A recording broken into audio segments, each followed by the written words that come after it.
श्री राम जय राम जय जय राम श्री राम जय राम जय जय राम श्री राम जय राम जय जय राम श्री राम जय राम जय जय राम श्री राम जय राम। ओम श्री गणेशाय नमः, श्री गुरुवे नमः, श्री चंद्रशेखराय नमः।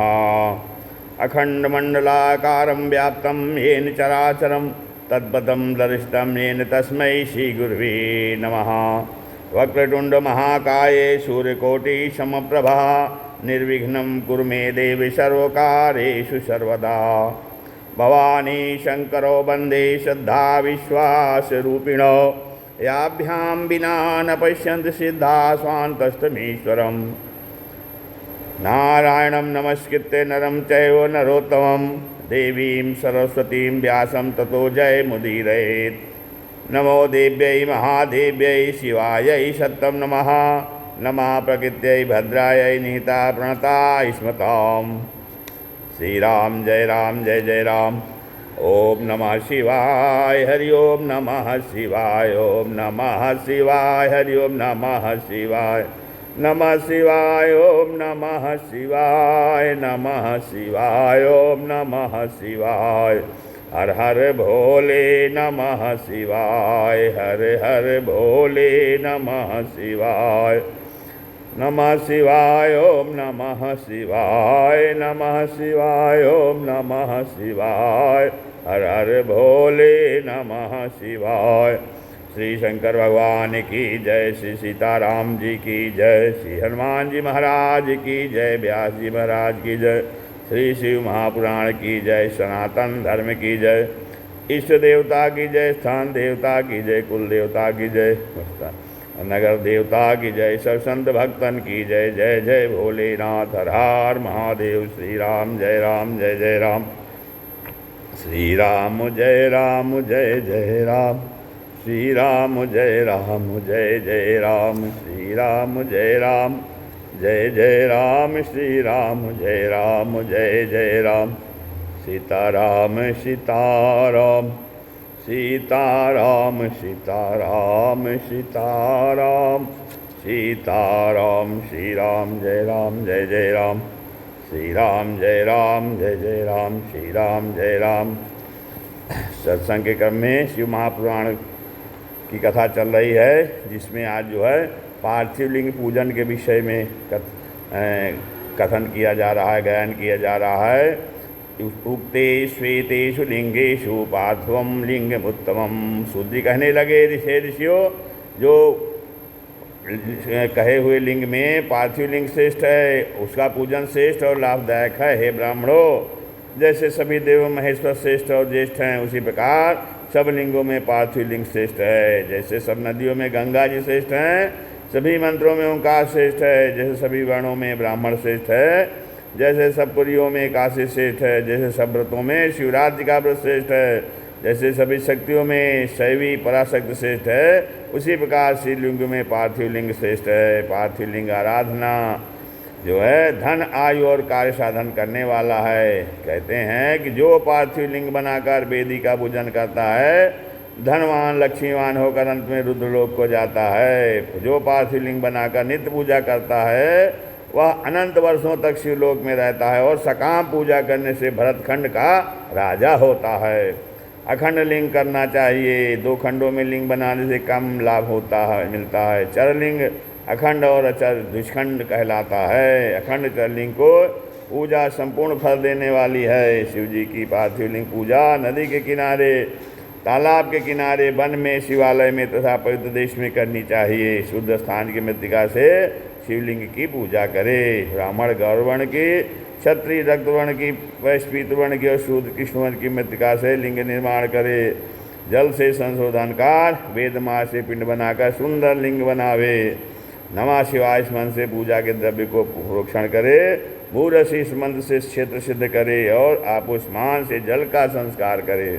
नमस्ते रुद्र मंत्र से स्फटिक बंद करे और फिर नमः संभवाय इस मंत्र से आगे सब मंत्र बताए गए हैं। फिर कहते हैं कि पार्थिव लिंग की श्रद्धा से जो प्राणी पूजा कर, पार्थिव लिंग की श्रद्धा से जो प्राणी पूजा करता है, दैहिक दैविक भौतिक तापू तीनों तापों से ऊपर उठता है। तो सूत जी कहने लगे, हे ब्राह्मणों, इस वैदिक विधि को संक्षेप में बताया गया है आपको। पंचाक्षर गुरु द्वारा दिए गए मन से विद्वान षोडशोपचार पूजा करे। हे ब्राह्मणों, साधारण विधि से केवल शिव के नामों से पार्थिव लिंग की पूजा की विधि श्रवण करो, जो मंगलकारी है। हे महेश्वर, हर महेश्वर, शंभुशूल पाणी, पिनाकधारी, शिव, पशुपत, महादेव नामों का क्रमशः उच्चारण करके मृतिका हरण, मिलाप, प्रतिष्ठा और आह्वानकार स्नान, पूजन और क्षमा याचना करके विसर्जन करे। ओंकार आदि में कहकर अंत में नमः लगा करके चतुर्थ्यंत पूर्वक सारी क्रिया भक्तिभाव से करे। फिर खटंग विधि से न्यासकार, फिर खटंग मंत्र से ध्यान करे। कैलाश में सिंहासन के ऊपर नंदी आदि से भक्तों से पूजित हो उनके दुखों को दूर करने वाले अपने में उमा को आलिंगन करते हुए शिव का ध्यान करता हूँ, जो विश्व के भूषण हैं। उन उमा महेश्वर का जो चांदी के पर्वत के समान सुंदर चंद्रमा को धारण करने वाले, रत्नों के समान उज्जवल शरीर वाले और परशु हाथ में लिए हुए और चारों ओर से अमरगणों से घिरे हुए व्याघ्र चर्म धारण किए हुए, विश्व के पापहारी, विश्व के बीज भयहारी व पंचवक्त नेत्र वाले हैं। इस प्रकार ध्यान कर गुरु द्वारा दिए पंचाक्षर मंत्र का विधिपूर्वक जाप करे। फिर हाथ में अक्षर पुष्प लेकर भक्तिभाव से सिद्ध करे। हे भूतनाथ, ज्ञान अज्ञान से जो पूजा में कमी रह गई हो, आप इसी से प्रसन्न होकर हम पर कृपा कर हमारे मनोरथ को पूर्ण करने की कृपा करें। श्री राम जय राम जय जय राम। अब फिर कामना के अनुसार शिवलिंग प्रकरण बता रहे हैं। अकृत्वा पार्थिवम लिंगम यो अन्य देवम प्रपूजयेत वृथा भवति सा पूजा दमदानादिकम वृथा। कहते हैं बिना पार्थिव लिंग की पूजा किए जो दूसरे देवता की पूजा करता है, उसकी वह पूजा द्रव्य दान आदि सभी वृथा हो जाते हैं। सूत जी कहने लगे, ब्राह्मणों, आह्वान करके फिर पद्माएँ पूजन प्रतिष्ठा करनी चाहिए। विद्यार्थी प्रसन्न मन से सहस्र पार्थिव लिंग बनाकर पूजे तो सभी कामनाएं सिद्ध हो जाती हैं। और ये धन की इच्छा वाला 500 पुत्रार्थी, 1500 वस्त्रार्थी, 500 शिवलिंग बनाकर पूजा करे। मोक्ष चाहने वाला 1 करोड़, पृथ्वी की कामना वाला 10,000, दया की इच्छा वाला 3000, तीर्थ की इच्छा वाला 2000 और सुहित की इच्छा वाला 800। उच्चाटन में 1000, स्तंभन में 2000 और द्वेष में 500, बंधन मुक्त को 1500, राजा के भय में 500, चोरी के भय में 200, डाकनियाद के भय में 500, दरिद्रता में 5000, अन्य सभी कामनाओं के लिए 10,000 शिवलिंग बनाकर विधिवत पूजा अर्चा करने से सभी कामनाओं की पूर्ति होती है। एक लिंग जो है वो पापहारी, 2 अर्थात सिद्ध को, 3 लिंग सभी कामनाओं की सिद्धि हेतु परम कारण कहे गए हैं। बुद्धिमान को 10,000 शिवलिंगों का पूजन करने से राजा का भय नहीं रहता और कारागार से मुक्ति मिलती है। पुत्र की प्राप्ति हेतु 55,000, कन्या प्राप्ति हेतु 10,000 और 1 करोड़ शिवलिंगों का पूजन करने वाला शिव रूप हो जाता है। कलयुग में शिवलिंगार्चन ही शेष माना गया है, वह व्यक्ति संसार में पूजित होता है। लिंगार्चन में स्त्री तथा अन्य जाति सभी का अधिकार है। कलयुग में पार्थिव पूजन से सब कष्ट मिटाए जाते हैं। कलयुग में पार्थिव पूजन से सब कष्ट मिटाए जाते हैं। सब मनोकामना पूरी हो, सब मनोकामना पूरी हो, दुख दर्द मिटाए जाते हैं, दुख दर्द मिटाए जाते हैं। अब नैवेद्य जो है, शिव जी को नैवेद्य कैसे लगेगा भोग? शिव जी कहने लगे, हे ऋषियों, विधिपूर्वक स्नान कराए हुए लिंग का जो जल है उसे 3 बार पान करने से तीनों ताप शीघ्र नष्ट हो जाते हैं। अग्राह्य लिंग का नैवेद्य पत्र पुष्प फल शालिग्राम शिला के संग से सभी पवित्र हो जाता है। मुनिश्रेष्ठ, लिंग के ऊपर का द्रव्य अग्राह्य है और जो लिंग के स्पर्श से अलग है वह पवित्र है। शिव नैवेद्य को देखते ही सभी पाप दूर हो जाते हैं। उसके भक्षण से अनेक पुण्यों की प्राप्ति होती है। 700 या करोड़ यज्ञ करने से मुक्ति प्राप्त होती है। वहीं शिव का नैवेद्य भूषण करने से शिव का सायुज्य को प्राप्त हो जाती है। सूर्य जी कहने लगे, नैवेद्य निर्णय प्रोक्तम मिथ्यम वो मुनि सत्तमाह सुणुध्वम बिल्वमाहात्म्यम सावधान तया दरात। एवं श्रेष्ठो, इस प्रकार कहते हैं शिव नैवेद्य का बताया गया है। जब आप सावधानी से बिल्वपत्र के महात्म को आदरपूर्वक सुनिए। सुनो, बिल्वपत्र देवताओं द्वारा बंदित शिव का ही रूप है। लोक में जितने देवता हैं तथा सभी तीर्थ हैं, सभी बिल्व मूल में वास करते हैं। बिल्वमूल में जो शिवलिंग रूपी महादेव का पूजन करता है वह ध्रुव कल्याण को प्राप्त होता है। जो बिल्वमूल में शिव जी को जल चढ़ाता है वह सभी तीर्थों में स्नान कर मानो पवित्र हो गया। बिल्वमूल में गंध पुष्प और दीपमाला की कल्पना करता है। बिल्व शाखा पत्तों से शिवलिंग पूजने वाला शिवलोक प्राप्त करता है। बिल्वमूल में जो शिव भक्त को भोजन कराता है उसे 1 करोड़ गुना फल प्राप्त होता है। बिल्वमूल में जो दुग्ध घृत और अन्न शिव भक्त को श्रद्धा से अर्पण करता है वह प्राणी कभी दरिद्री नहीं रहता। इन दोनों मंत्रों से फिर एक मंत्र को बोलकर शिव जी शिवलिंग पर बेलपत्र चढ़ाना चाहिए। त्रिदलम त्रिगुणाकारम त्रिनेत्रम च त्रिधायुधम त्रिजन्म पाप संहारम एकम बिल्वम शिवार्पणम त्रिशाखै बिल्वपत्रैश्च अच्छिद्रै कोमलै शुभै तव पूजा करिष्यामि एकम बिल्वम शिवार्पणम। शिव नाम भस्म और रुद्राक्ष धारण के विषय में बता रहे हैं। ऋषि कहते हैं, सूत जी पूछने लगे, हे व्यास जी के परम प्रिय सूत जी, आप हमको शिव नाम भस्म और रुद्राक्ष के विषय में बताएं। सूत जी कहने लगे, ऋषियों, आपने लोकहितकारी प्रश्न किया है। संसार में जिनके एकमात्र शिव ही देवता हैं, शिव कथा में ही रुचि है, उन्हीं का मानव जीवन सफल है। शिव नाम को गाता न जो पाया जन्म तो क्या किया। शिव नाम को गाता न जो पाया जन्म तो क्या किया। शिव तीर्थ को ध्याया न जो पाया जन्म तो क्या किया। शिव तीर्थ को ध्याया न जो पाया जन्म तो क्या किया। रुद्राक्ष को पहना न जो पाया जन्म तो क्या किया। रुद्राक्ष को पहना न जो पाया जन्म तो क्या किया। शिव शरण में आया न जो पाया जन्म तो क्या किया। शिव शरण में आया न जो पाया जन्म तो क्या किया। शिव नाम मुखे यस्य सदा शिव शिवेति चा। शिव नाम मुखे यस्य सदा शिव शिवेति चा। पापानि न स्पृशन्तेव खदिरांगारकं यथा। पापानि न स्फुरन्तेव खदिरांगारकारकं यथा। जिनके मुख में भगवान शिव का नाम है, जो अपने मुख से सदा शिव शिव इस नाम का उच्चारण करते रहते हैं, पाप उनको उसी तरह स्पर्श नहीं करते जैसे खदिर वृक्ष के अंगार को छूने का साहस कोई भी प्राणी नहीं कर सकता।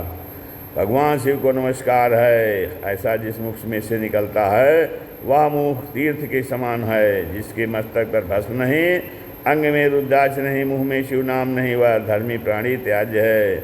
और शिव जी का नाम गंगा, विभूति, यमुना और रुद्राक्ष सरस्वती है।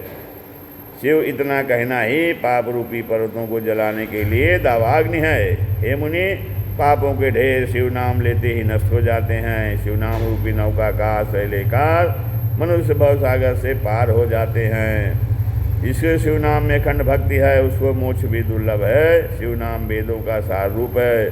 पूर्व काल में महाराज इंद्रद्युम्न को शिव नाम के जाप से ही सुगति हो गई थी। यही भाव श्री कृष्ण जी अर्जुन से कहते हैं, मन मना भव मद भक्तो मद्याजी माम नमस्कुरु। मन मना भव मद भक्तो मद्याजी नाम माम नमस्कुरु। मामेवैष्यसि युक्त्यैव महात्मानं मतपरायणः। मामेवैष्यसि युक्त्यैव महात्मानं मतपरायणः।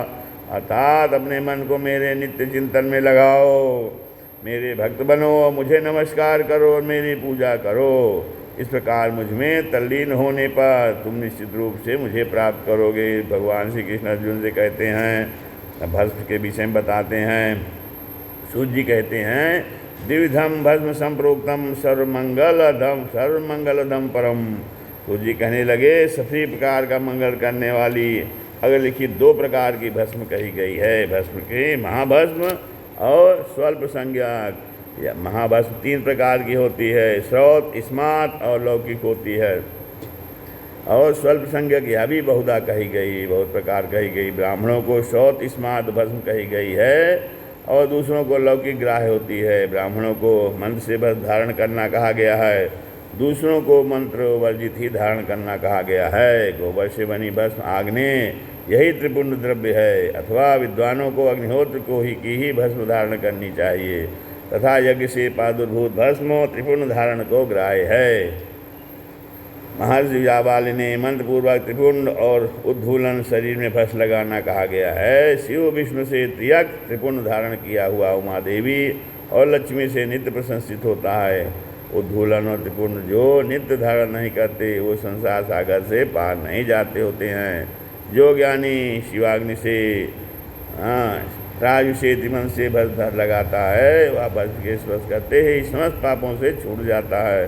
जो तीनों संध्याओं में त्रिपुंड लगाता है वह सभी पापों से मुक्त होकर शिव का सानिध्य पाता है। मानस्तों के इस मन से ब्राह्मण क्षत्रिय भस्म को मंत्रित कर धारण करें। त्र्यंबकम मंत्र से प्रविष्ट और पंचाक्षर मंत्र से शूद्र और विधवा धारण कर सकती हैं। इतने भस्म के कण शरीर में प्रविष्ट होते हैं उतने ही शिवलिंग शरीर में प्रविष्ट हुए जानने चाहिए। भस्म रहित मस्तक, शिवालय रहित गांव, ईश्वर अर्चन से रहित जन और शिवाश्रमहीन विद्या को नमस्कार नहीं, धिक्कार है। ब्रह्मचारी, गृहस्थी, व्रती, ब्राह्मण, क्षत्रिय, वैश्य, उत्पतित और उधम से भी अदम्भी ये सभी भस्म और त्रिपुंड धारण से पवित्र हो जाते हैं। जिसके माथे पर त्रिपुंड और शरीर में रुद्राक्ष है वह चंडाल होने पर भी पूजनीय है और वर्णों में उत्तम है। त्रिपुंड धारण करने वाला अपनी हजारों पहली पीढ़ी और बाद की अनेक पीढ़ियों का उद्धार कर देता है। त्रिपुंड मध्यमा और अनामिका अंगुली से मध्य में प्रतिलोम से अंगुष्ठ से की हुई रेखाएं त्रिपुंड कहलाती हैं। इस अथवा बीज की 3 अंगुलियों से भक्तिभाव से मस्तक पर त्रिपुंड धारण करे। प्रथम रेखा के देवता महादेव हैं, दूसरी रेखा के देवता महेश्वर हैं और तीसरी रेखा के देवता शिव हैं। शिव भक्त 3 नेत्र, त्रिगुणाधार, त्रिदेव उत्पादक शिव को स्मरण करता हुआ नमः शिवाय मन से ललाट में त्रिपुंड धारण करे। ईशाभ्याम नमः से दोनों पार्श्व में त्रिपुंड लगावे। बीजाभ्याम नमः से प्रकोष्ठों में कर्पूराय नमः इससे नीचे, पितृभ्याम नमः नीचे के अंगों में दोनों ओर और उमेशाभ्याम नमः इससे ऊपर के अंग में और भीमाय नमः कहकर पृष्ठ और सिर के पश्चिम भाग में लगानी चाहिए। अब रुद्राक्ष के विषय में बताते हैं। रुद्राक्ष क्या है? शिव विप्रियतमो गेयो, शिव प्रियतमो गेयो, रुद्राक्षः पर पावनः, दर्शनात् ईश्वसनात् जाप्या सर्वपापहरः स्मितः। रुद्राक्ष शिव को बहुत ही प्रिय है, इसे परम पावन समझना चाहिए। रुद्राक्ष के दर्शन से, ईश्वर से तथा उस पर जप करने से वह समस्त पापों का अपहरण करने वाला माना गया है। रुद्राक्ष की उत्पत्ति के विषय में शिवजी देवी से कहते हैं कि पहले दिव्य सहस्र तक एकाग्र मन से तप करते हुए मेरा मन क्षुभित हुआ। हे परमेशानी, लोक उपकार के मित्र मैंने अपने नेत्र बंद कर लिए, तभी उनमें से जल के बिंदु गिरे, उनसे रुद्राक्ष के वृक्ष उगाए। आंवले के समान रुद्राक्ष श्रेष्ठ, बेर के समान वाला मध्यम और चने प्रमाण वाला अधम माना गया है। हे महेश्वरी, बेर के बराबर रुद्राक्ष भी सुख सौभाग्य बढ़ाने वाला है। धात्री के फल के समान रुद्राक्ष संपूर्ण अरिष्कारक है। चौटली के समान रुद्राक्ष संपूर्ण रस देने वाला है। जैसे जैसे छोटा होता जाता है उतना ही उसका फल बढ़ता जाता है। जिसमें स्वयं छिद्र हैं वह रुद्राक्ष उत्तम, पुरुषों द्वारा छिद्र किया हुआ मध्यम माना गया है। रुद्राक्ष धारण करने से महातापक नष्ट होते हैं। 1100 रुद्राक्ष धारण करने से मनुष्य रुद्र रूप हो जाता है। 550 रुद्राक्षों को धारण करने वाला शेष भक्त होता है। शिव भक्त 360 रुद्राक्षों की 3 लड़ी बनाकर यज्ञोपवीत धारण कर शिव भक्ति प्राप्त करता है। शिव नेत्रों से जल बिंदु गिरे, रुद्राक्षों के वो पेड़ बने। शिव नेत्रों से जल बिंदु गिरे, रुद्राक्षों के वो पेड़ बने। उन वृक्षों से रुद्राक्ष बने, उन वृक्षों से रुद्राक्ष बने। शिव भक्तों के वो योग बने, शिव भक्तों के वो योग बने। शिखा में 3, दाएं बाएं कानों में 6, कंठ में 101 और बाहों में 11, कुहनियों और मणिबंध में भी 11 धारण करे। 5 कटी में यज्ञोपवीत में 3 धारण करे। जितने रुद्राक्ष धारण किए हैं वो सभी शिव स्वरूपी हैं। दूसरा प्रकार जो है, शिखा में 1, सिर में 30, गले में 50, भुजाओं में 16, दोनों बड़बंधों में 12, दोनों स्कंधों में 500, यज्ञोपवीत में 108 धारण करे। जो 1000 रुद्राक्षों को धारण करता है उसको देवता भी नमस्कार करते हैं। शिखा में 1, मस्तक में 40, कंठ में 32, हृदय में 108, कानों में 1, भुजाओं में 6 या 16 और कलाइयों में 12, यह अपनी प्रीतपूर्वक इच्छानुसार धारण करने वाला भी बंदनीय शिवभक्त है। ब्राह्मणों के श्वेत रुद्राक्ष, क्षत्रियों को लाल, वैश्यों को पीले और शूद्रों को कृष्ण वर्ण के धारण करने चाहिए। अत्यंत छोटे टूटे हुए कृमि खाए हुए रुद्राक्ष धारण कहा न करे। छिद्रहीन रुद्राक्ष ना लें। रुद्राक्ष धारण करने वाला, जटा धारण करने वाले और त्रिपुंड धारण करने वाले कभी नरकों में नहीं जाते। हाथ, बाहु और सिर में रुद्राक्ष धारण करने वाला पृथ्वी पर अबाध रूप से विचरण करता है। सिर में 1 रुद्राक्ष धारण करने वाला, मस्तक पर त्रिपुंड धारण करने वाला और पंचाक्षर मंत्र का जाप करने वाला प्राणी कभी भी यमलोक में नहीं जाता। फिर शिव जी कहने लगे, हे पार्वती, एक मुखी रुद्राक्ष जो है वो भक्त मुक्ति देने वाला शिव रूप है। उसके दर्शन मात्र से ब्रह्म हत्या दूर हो जाती है। और फिर कहते हैं कि 2 मुख वाला रुद्राक्ष गौ हत्या दूर करने वाला तथा सभी फल देने वाला है। 3 मुखी रुद्राक्ष सभी साधन देने वाला है। 4 मुखी रुद्राक्ष दर्शन स्पर्श से सभी दुख दूर करने वाला व नर हत्या दूर करने वाला है। 5 मुखी रुद्राक्ष स्वयं रुद्र रूप है, इसे कालाग्नि कहते हैं। वह सभी पापों को दूर करता है। 6 मुखी रुद्राक्ष कात के स्वरूप है, उसे दाहिने भुजा में बांधने से ब्रह्म हत्या आदि पाप नष्ट होते हैं। 7 मुखी रुद्राक्ष अनंग होता है, उसके धारण से दरिद्र भी ईश्वर हो जाता है। 8 मुखी रुद्राक्ष भैरव रूप है, इसके धारण करने से दीर्घायु होती है। और 9 मुखी रुद्राक्ष कपिल मुनि हैं, इसे बाएं हाथ में बांधने से सर्वेश्वर हो जाता है। 10 मुखी रुद्राक्ष स्वयं जनार्दन देव हैं, इसके धारण करने से सभी कामनाओं की पूर्ति होती है। 11 मुखी रुद्राक्ष धारण करने वाला रुद्र रूप सर्वत्र विजयी होता है। और 12 मुखी रुद्राक्ष केशों में धारण करने वाला 12 आदित्य तुल्य हो जाता है। 13 मुखी रुद्राक्ष धारण करने वाला विश्वदेव तुल्य होता है, सभी कामनाओं की पूर्ति करा के सौभाग्य और मंगल करता है। 14 मुखी रुद्राक्ष स्वयं शिव रूप है, उसको भक्ति से सिर पर धारण करने सभी पाप दुर्भाव नष्ट हो जाते हैं। रुद्राक्ष को धारण करने के मंत्र हैं। फिर रुद्राक्ष कभी बिना मंत्र बोले धारण ना करें। बिना मंत्र बोले रुद्राक्ष धारण करने वाला 14 इंद्रों की आयु तक अर्थात 1 कल्प तक घोर नरक में पड़ता है। रुद्राक्ष की माला को धारण करने वाले को देखकर भूत प्रेत डाकिनी शाकिनी अथवा उसे द्रोह करने वाले सभी पराभव को पाकर पलायन कर जाते हैं। भस्म और रुद्राक्ष धारण करने वाले भक्त शिवप्रिय होते हैं। बिना रुद्राक्ष, बिना त्रिपुंड और बिना भस्म धारण करने वाले भक्त को शंकर जी अभीष्ट फल नहीं देते हैं। माथे पे त्रिपुंड विधु भाल हो बिराजे प्रेम। माथे पे त्रिपुंड विधु भाल जो बिराजे प्रेम। जटाने के बीचे गंगा धार को झमेला है। जटाने के बीचे गंगा धार को झमेला है। माथे पर त्रिपुंड विधु भाल हो बिराजे प्रेम। माथे पर त्रिपुंड विधु भाल हो बिराजे प्रेम। जटाने के बीचे गंगा धार को झमेला है। सिंगी कर राजे एक कर में त्रिशूल राजे। सिंगी कर राजे एक कर में त्रिशूल राजे। गरे मुंड माल डाले कांधे नाग से है। गरे मुंड माल डाले कांधे नाग से है। सिंगी कर राजे एक कर में त्रिशूल राजे। सिंगी कर राजे एक कर में त्रिशूल राजे। गरे मुंड माल डाले कांधे नाग से है। कटी बाघ छाला बांधे। कटी बाघ छाला बांधे। बसम रमाए तन। बसम रमाए तन। कटी बाघ छाला बांधे। बसम रमाए तन। बाम अंग गौरी देवी चढ़ाने को बेला है। बाम अंग गौरी देवी चढ़ाने को बेला है।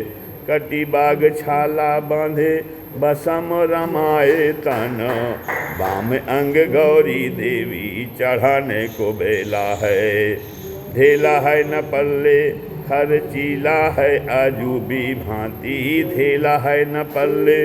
खर्चीला है अजूबी भांति, ऐसा गिरि मेला देव शंभु आल बेला है। ऐसा गिरि मेला देव शंभु आल बेला है। धेला है न पल्ले, खर्चीला है अजूबी भांति, धेला है न पल्ले, खर्चीला है अजूबी भांति, ऐसा गिरि मेला देव शंभु आल बेला है। ऐसा गिरि मेला देव शंभु आल बेला है। इति श्री विश्वेश्वर संहिता, श्री महापुराण से विश्वेश्वर संहिता से कथन श्रवण समाप्त हो रहा है। श्री राम जय जय राम, श्री राम जय जय राम। हरिओम नमः शिवाय, हरिओम नमः शिवाय, हरिओम नमः शिवाय, हरिओम नमः शिवाय, हरिओम नमः शिवाय, हरिओम नमः शिवाय, हरिओम नमः शिवाय, हरिओम नमः शिवाय, हरिओम नमः शिवाय, हरिओम नमः शिवाय। श्री राम जय जय राम, श्री राम जय जय राम।